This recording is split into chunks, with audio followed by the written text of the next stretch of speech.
তখনও ভারত থেকে পাকিস্তান বা বাংলাদেশ ভাগ হয়নি। এই গল্পটি সেই সময়েরই।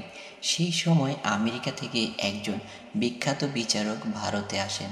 তিনি একবার একজন প্রফেসরের কাছে একটি মামলার ব্যাপারে দেখা করতে যান। দুইজনে ভিন্ন বিষয়ে কথা বলতে থাকেন। বিচারকটি প্রফেসরকে বললেন, আমি অনেক পড়াশোনা করেছি ঠিকই, কিন্তু আমার জ্ঞান সীমিত বলেই আমি মনে করি। আমি আরও বিস্তারিত জ্ঞান লাভ করতে চাই। আমি আপনার কাছে কিছু শিখতে চাই। আপনি কি এই ব্যাপারে আমাকে কিছু সাহায্য করতে পারবেন? প্রফেসর জানতেন যে এই বিচারক একে তো ইংলিশম্যান, তার উপর তিনি অত্যন্ত শিক্ষিত এবং কিছুটা অহংকারীও। তাই প্রফেসর কিভাবে এই বিচারকের কথার উত্তর দিবেন তা ভাবতে লাগলেন, কারণ এই বিচারক নিজের শিক্ষার প্রতি খুবই অহংকারী। প্রফেসর তার নোট খাতা থেকে দুটি পৃষ্ঠা ছিঁড়লেন। এরপর সেই পৃষ্ঠা দুটি সেই বিচারকের হাতে দিয়ে বললেন, আমার তো জানা নেই যে আপনি কি জানেন আর কি জানেন না, তাই আপনাকে দুটি পৃষ্ঠা দিচ্ছি। এর একটিতে আপনি যেগুলি পারেন সেগুলি লিখুন, আর একটিতে যেগুলি পারেন না সেগুলি লিখুন। আমি আপনাকে এরকম করে লিখতে বলছি কারণ যেগুলি আপনি জানেন সেগুলি সম্পর্কে আলোচনা করা বৃথা। যেগুলি জানেন না সেগুলির উপরেই আলোচনা করা যুক্তিযুক্ত কাজ হবে বলে মনে করা হয়। প্রফেসরের কথাগুলি সহজ সরল হলেও বিচারক অত্যন্ত ঘাবড়ে গেলেন। তিনি খুঁজেই পেলেন না যে তিনি কি জানেন আর কি জানেন না।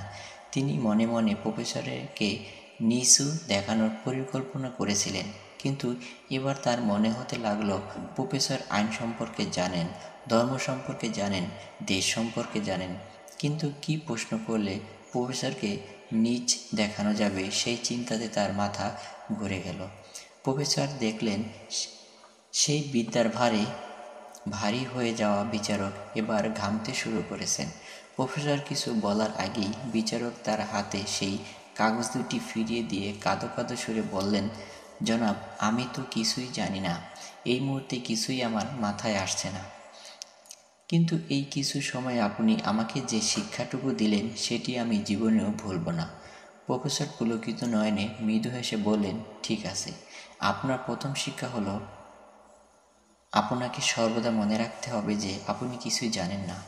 এটাই হলো জ্ঞানের প্রথম ধাপ। আর দ্বিতীয় ধাপ হলো আত্ম অহংকার, এটা ত্যাগ করা। যদি আমরা সর্বদা শেখার চেষ্টায় থাকি, অর্থাৎ আমরা যদি সব কিছু থেকে জ্ঞান আরোহণের চেষ্টা করি, তাহলে আমরা পরিষ্কার করব যে পৃথিবীর প্রতিটি বস্তু বা ব্যক্তি বা প্রাণী থেকে অনেক কিছু শেখার আছে। যেমন ওই যে রাস্তায় চলতে থাকা পাগলটাকেই দেখুন না কেন কীরকম হাসছে আর খেলছে। সে সর্বদা হাসি মুখে এবং খুশি থাকার শিক্ষা দেয়।